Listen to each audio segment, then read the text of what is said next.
Welcome back. Here we are at the winter finals of the Misty Mountain Premodern tournament.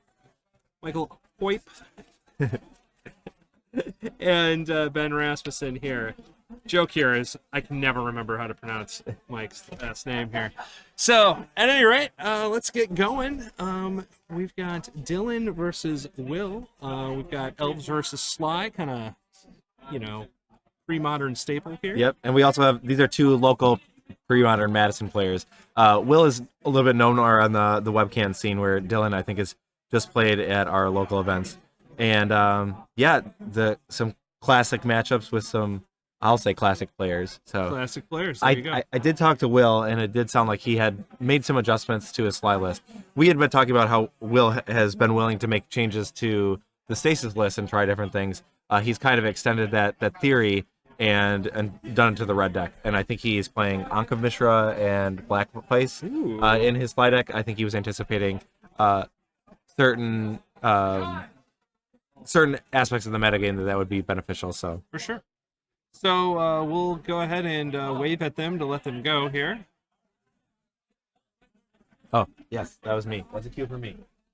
We can only put so many different folks on camera here, and with a 5-round event here, we actually are in the round of where the couple top tables here, I believe, are drawing. Yeah, I talked to Aaron Dix, who was 3-0, and he had asked, he's like, I'm 3-0, can I start drawing? And I'm like, well, first I asked how many rounds were, and then I got 5 was the answer, and I'm like, I'm pretty sure. I mean, typically if you... Yes, the answer is probably sure, but you know who can't tell you for sure? Us tournament officials. Yeah.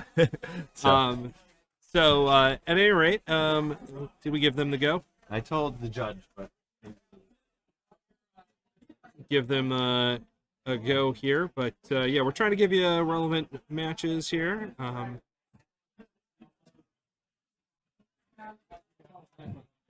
Okay, they've got the go ahead. We're gonna have hands drawn here and take a peek. The elf player is got enough lands and spell. Oh no, he's got all cradles. That's what was going on there. I was like, he's got enough lands. I guess that they probably know what decks they're on, given that that Dylan just is like, hey, this is the hand I'm shipping back.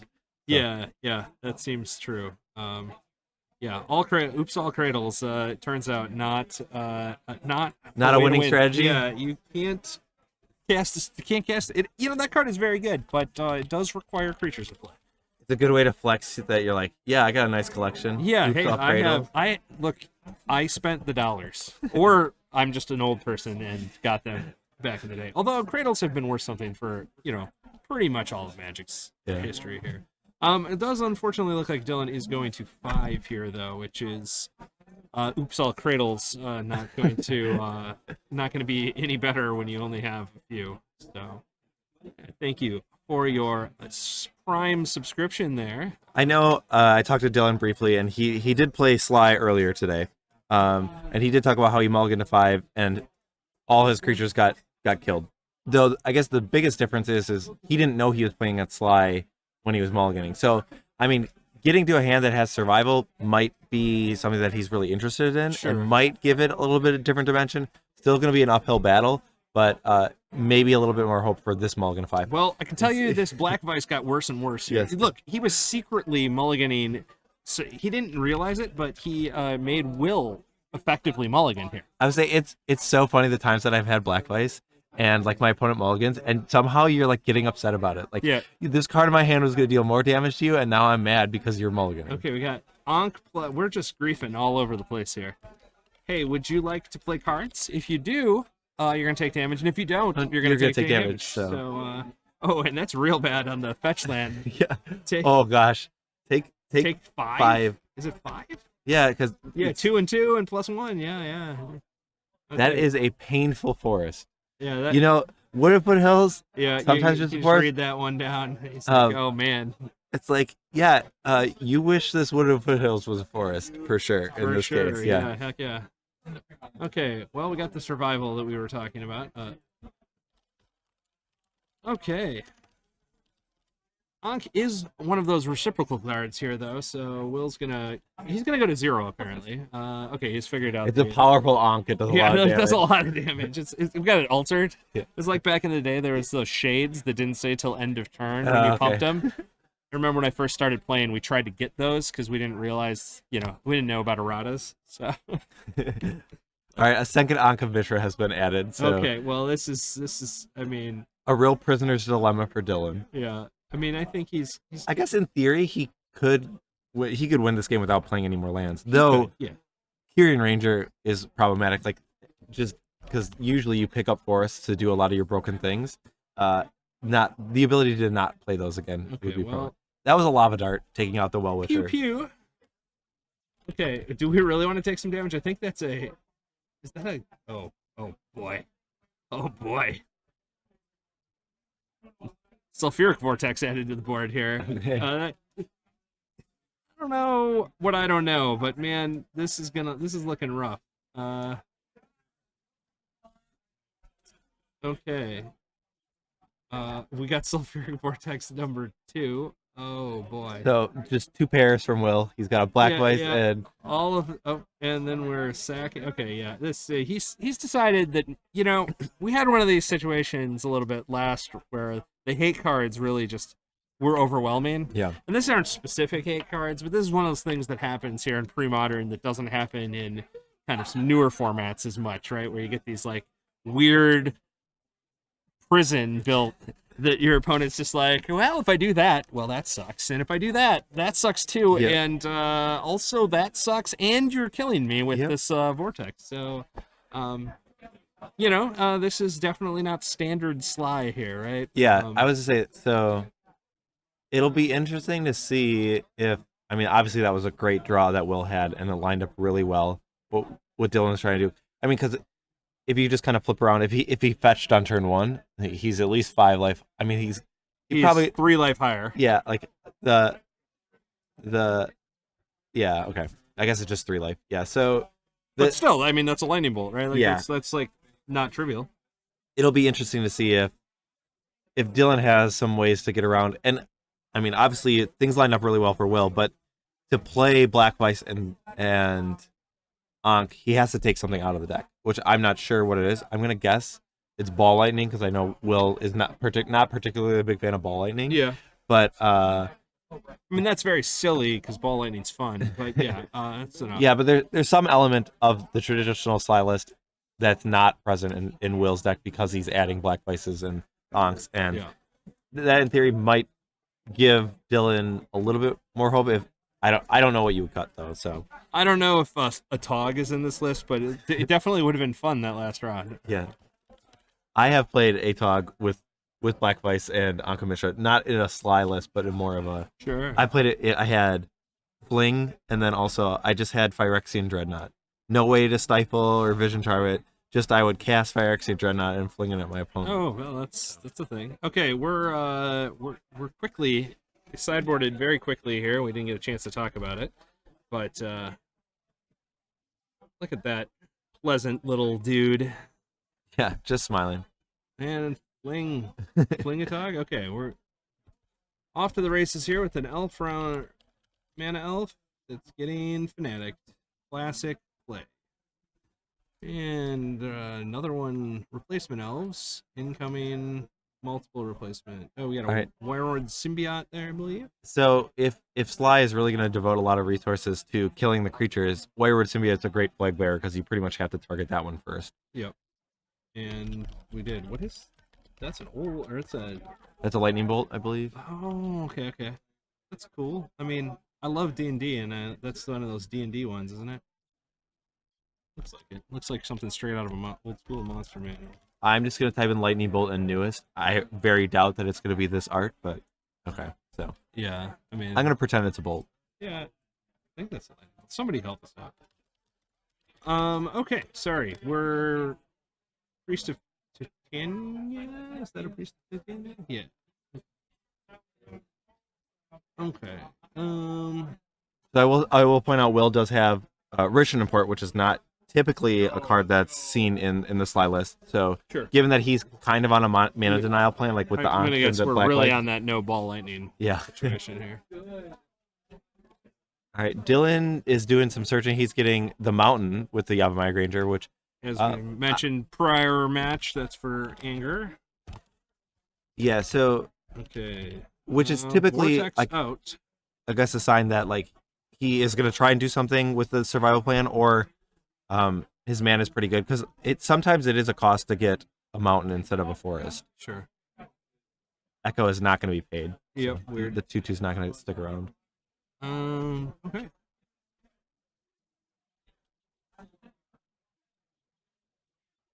Survival as an option here. Survival with let's resolve 3 mana here.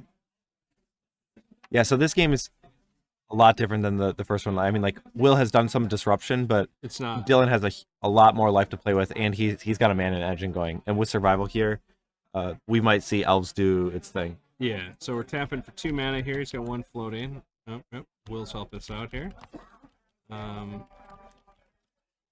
Gonna cast the Quirion. What is that? The Quirion Drive? Yeah. Kieran Ranger. Quirion Ranger. Yeah, I never remember the names. So that lets us untap a Deuter. If we return a forest, we can untap a creature. Yeah. And so typically Priest of Titania is the one because that's going to give us a we're- huge mana engine. We're gonna go ahead and gain some more back. And yeah, we're gonna be able to cast this. Looks like a Hermit or a what is it? Deranged Hermit. The card there's a Deranged Hermit and then altered Yavimaya or Multani's Acolyte. That's from the Fall Cup. That was one of our raffles that were there. Yeah. So. Okay. We've got a number of things going on here. So a second Kieran Ranger is added, so he has the ability to untap the Priest Hey, yet look at again, and then Deranged Hermit coming down and putting some squirrels. Okay. Will, do you Do you have a Pyroclasm? Yeah, that would be good. Yeah. That would be. We classify a Pyroclasm here as good. Good. Decent. Yeah, plus? it would be medium plus at least. How about Jackal Pup? Jackal Pup is not as good on this board. Ooh, that, however. Is that Ensnaring Bridge? Yeah, that's still not quite good enough. We couldn't get enough cards out of our hand. But, if he doesn't die this turn, it might be enough. I'm just not entirely certain. We're tapping for about 400 mana here to keep the Deranged alive here.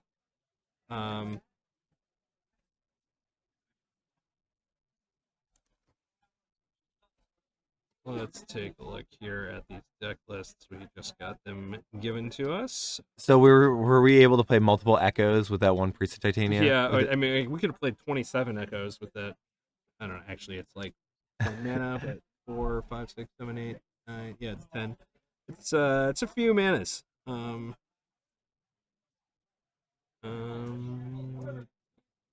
right, we had a Fireblast that was used defensively, so not a good sign for Will.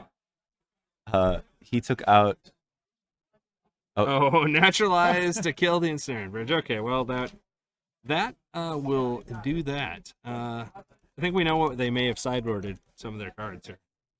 The 4 naturalize in the Elves sideboard was looking real good game 1. I would say, there's definitely a plethora of targets. Like even before the Ensnaring Bridge, if you saw, I mean, Black Vise is not usually the biggest target, but Ankh of Mishra or like Sulfuric Vortex, you already saw those. So Naturalize has a lot of targets against the Sligh deck that you normally wouldn't consider about bringing your Naturalize. Like, yeah, I'm not doing that. Yeah, I'm very.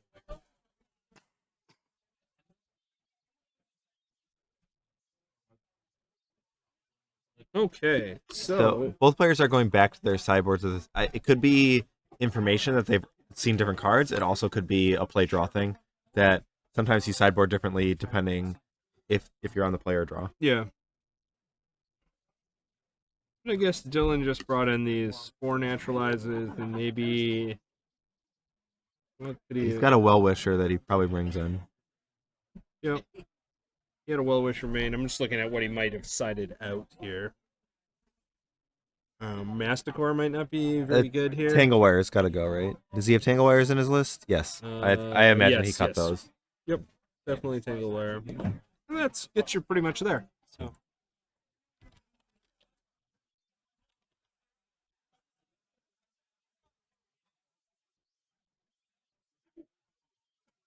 Okay. Also, Dylan here repping the Briar Patch? Yeah. Yeah, he's our Briar Patch contact, so I know. I mean, he's kind of, I think, part of the reason that we had all these charity tournaments is he kind of pitched it to us and helped us get the involvement and establish a relationship with the Briar Patch Youth Services. Excellent.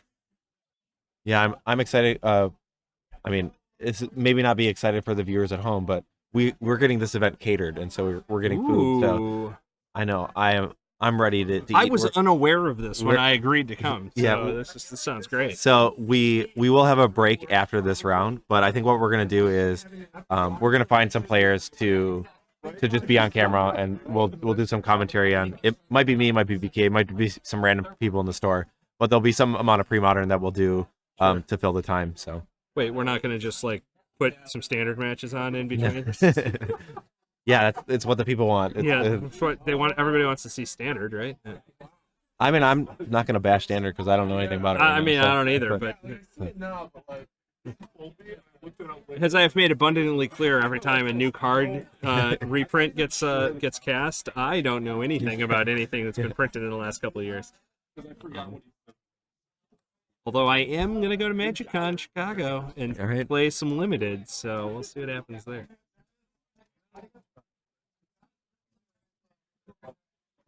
Do you have a favorite Premodern deck in terms of like when people play? What kind of strikes your fancy? Oh, I enjoyed the deck that Caleb's got. I mean, that said, if the Rock is a viable deck, I mean, Pernicious Deed is my favorite card. So some would argue that the Rock's not a playable deck. Yes. But you're speaking to a very big Rock proponent enthusiast. of Rock, so you're in good company. Yeah. So. All right, so will start with a Mogg Fanatic while Dylan has a Curing Ranger. Will has a Lava Dart to kill the Curing Ranger, so the Mogg Fanatic stays in play. A little backup here, so he's going to be able to fill his yard up here with that flashback dart and perhaps. There you go. Best of 1 Arena Limited. Okay, I mean, I think there is a Arena Open today. We could, you should stream somebody playing that. Sure. Yeah. We won't be doing any of that though. So we have this is a Multani's Acolyte. It does look like an Acolyte. So that I have to imagine would be very willing to get in the way of either of these creatures would they attack, and Dylan is probably not looking to pay Echo on this. Yeah. I think there we might have the brakes on attack step here for this round. It's interesting. Will's displaying the dichotomy of his deck here with the last two games compared to the first one. This looks like a much more traditional Sligh. He did do it. Weird. Interesting. I would have definitely thought he was gonna. So Will attacks with the Mogg Fanatic, and Dylan snaps the block off. Yeah. But yeah, you could just pass the turn and give Dylan the choice of. I would have paying 2 to. I would have liked to see him if he's just going to do that. That we should have sacked the second Mogg Fanatic. Sure. And got in for 1. Yeah. That way we get an extra damage in. But okay, we got a draw step here, and okay. A backup Multani's Acolyte, though. This is the pumpkin spice bearing one. Pumpkin spice, yes. Like that art seems a little different. Oh, we have drawn a blank card. This is a. Oh no, it's going to do 1 damage. Okay. Okay. We're still attacking. Now we're throwing a Biorhythm now in front. I'm surprised by this. You surprised that Dylan's willing to? I just would have. Isn't the 2/1 needs Echo paid, right? Like, I guess in some ways, in Dylan's perspective, if Will feels that that is a priority, he could always just kill. Sure, I guess that makes sense. That makes sense. But this is not a board state where that's necessarily clear. Oh, yeah, we were trying to pay for Echo here. Okay, great. Dylan's at 16. Is that correct? Yes. Okay, we are deciding that after Pain Echo, we're killing the thing. So Will's playing the control game. I think the intention there is to limit the ability of Gaia's Cradle to make a bunch of mana. And Dylan making a bunch of game actions, but not really. Like, I mean, he played a second Cradle, so he had to sacrifice the first one, and then he played 2 Elves. So used 3 cards to get 2 creatures on the board.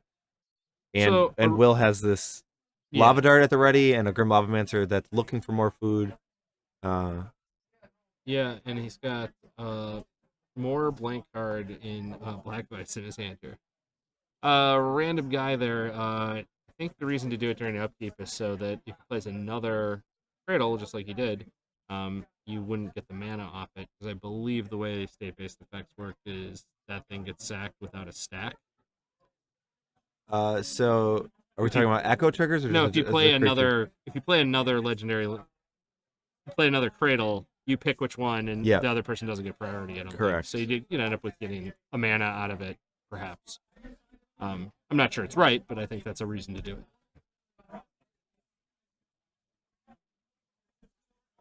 Right.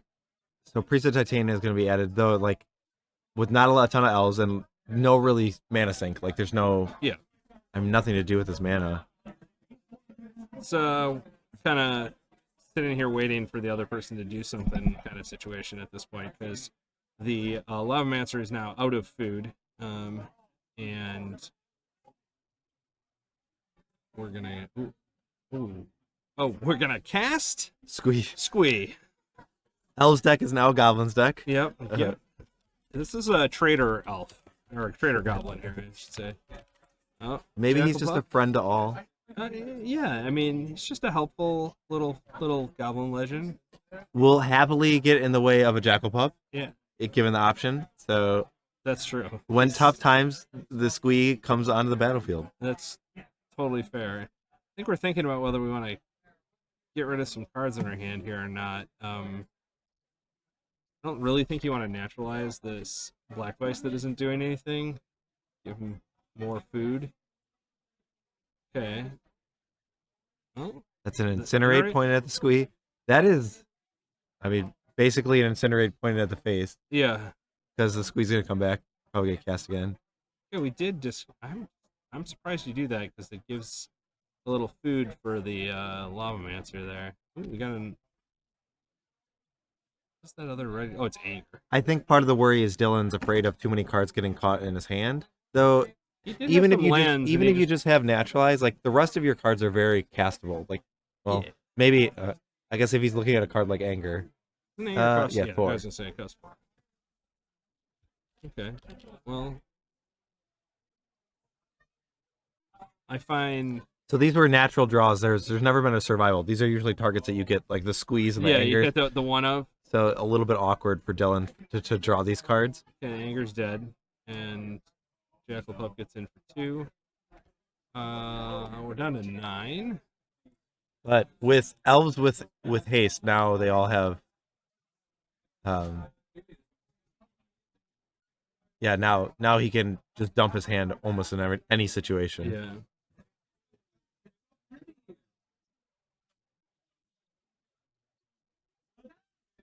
Mr. Nabob doing some good defensive work here. Okay, so I'm pretty sure that is a bolt. The life total goes down by 3, and so now there's 1 card in the graveyard, the lightning bolt. Yep. But I mean, at any point, Ankh. At any point, Will could attack with the Jackal Pup, and Dylan would either take 2 or he could block and kill it, and then Will would have 2 damage from the Grim Lavamancer. Okay, this Ankh is an interesting play because Dylan has lots of lands. I think the idea is Will is just saying, if you're going to keep cards in your hand, you're going to build up for Black Vise. But only with 2. Okay, Well-Wisher is out, and that's a card that was bad news for Will. Yeah, it gets 3 life at this point, but if it stays in play, then the life total is going to be going in the wrong direction. Scroll. firstness. You probably need to do a. Oh, maybe not. Okay.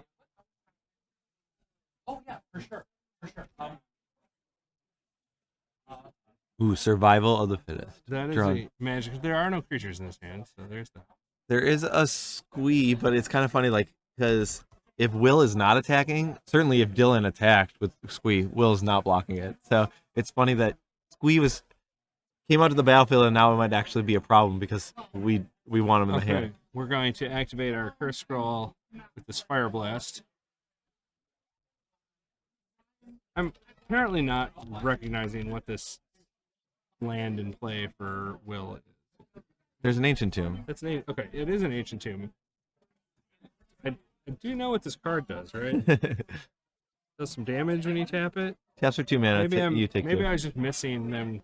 Oh, he's at 12. Okay, I think he's good. Yeah. All right, so Dylan very happy to. Ooh, so wait, did the Grim Lavamancer attack?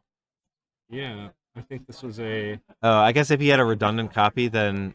But Dylan is very excited for that squee to get in the graveyard so that he could start using it for survival. Yeah. That's a pretty big turn here, I think. Yeah. I tend to agree that I think that's a mistake. Yeah, I would say, like, giving Dylan the option there, like, I don't like that attack. I think his idea was he had a backup and he was going to be able to activate the new one immediately, but yeah, I think if he's just thinking from his perspective, like, this is going to help my game plan, but obviously it hurts him more because Dylan's going to be starting to do what he wants to do. Yeah. So, yeah. Yeah, I think if we talk to Will, I think that would be a decision point that he is going to regret. Especially at these life totals, like it's okay. We got Flame Tongue Kabu. So it's a man after my own heart. So I do believe that Flame Tongue Kavu was a recent addition to Pablo Suarez, who is a really, really prominent Premodern Elves player who plays in Europe. And I don't know if he put it in because it was a card that was like given out as an award for like winning a tournament. Oh, okay. And so I think he put it in a sideboard, at least partially because it's kind of like a trophy to him. But like he did bring it in. I remember him saying that it was better than he thought it would be.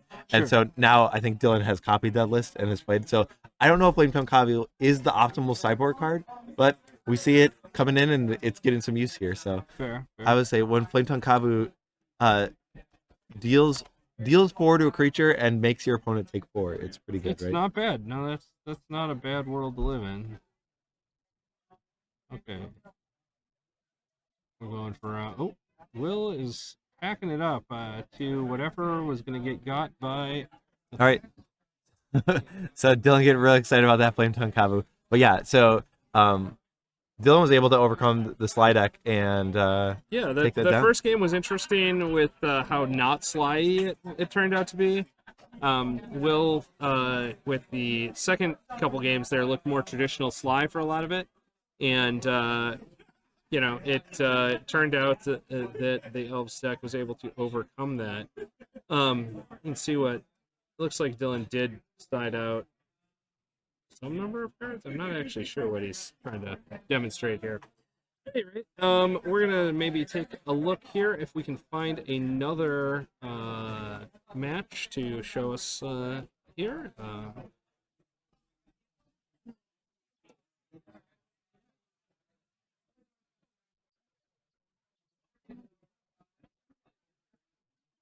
And not 100% certain whether we will get that. It is a little bit hard sometimes to cut in and find the correct point to let somebody move over to the feature match area. But we will attempt to do that. I think Mike is going to take a peek. So.